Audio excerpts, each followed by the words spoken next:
you really ask the question, okay, well, what do you do with the power when you have it? Are you able to use it for good?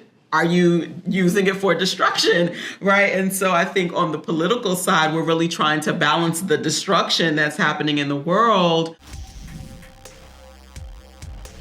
Auli'i, one of my favorite things about The Power was the relationship between Joss and her mother and how it evolves over the course of the show. Yeah. How do you feel like her opinion of her mother changes over the course of the series? And what was it like building that dynamic with Toni Collette? Oh, well, working with Toni Collette was absolutely amazing. From an acting standpoint, I've always respected her work, and then to see her in action, it was like a masterclass, truly. The scenes that I had with her, it didn't really feel like I was acting. It was just so real to me. And when we meet Joss, she is longing for a mother who will listen and really see her. And I think the power is what makes Margot see Joss in a completely different light, because truly Joss has it easy. She lives a sheltered life. She has two incredible parents, and Margot doesn't have to worry as much about her daughters or her son, for that matter, because they're taken care of by an incredible patriarch, Rob.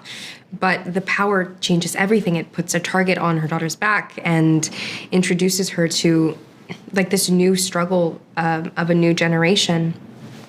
So when they also share the power, when Joss gets to share the power with Margot, that is an incredible scene and bonds them forever. I really appreciated that. And as it goes on, Joss also begins to look at her mother in a new light, because the world is changing so rapidly, and she realizes that we need a woman in control in the government to advocate for us.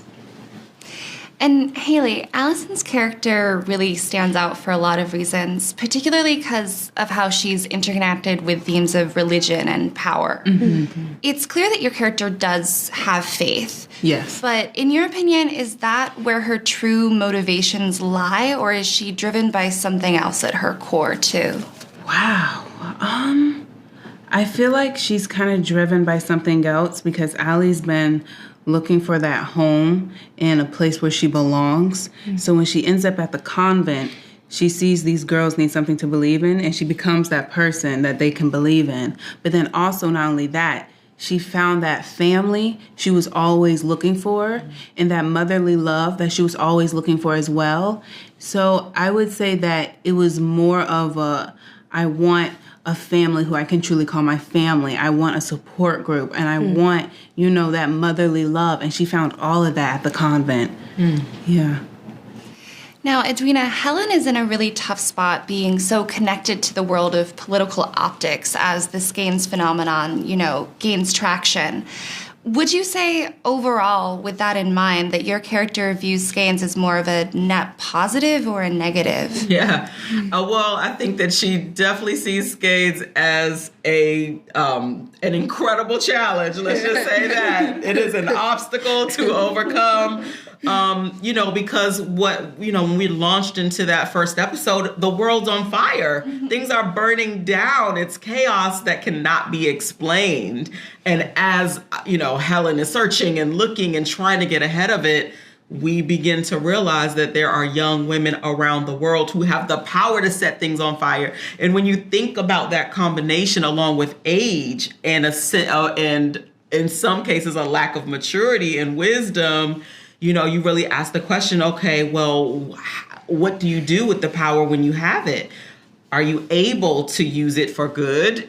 Are you using it for destruction, right? And so I think on the political side, we're really trying to balance the destruction that's happening in the world, but I think we go on our own journey too of understanding that, wow, this new power and this gain can be used for good as well. And how can we harness it to do that?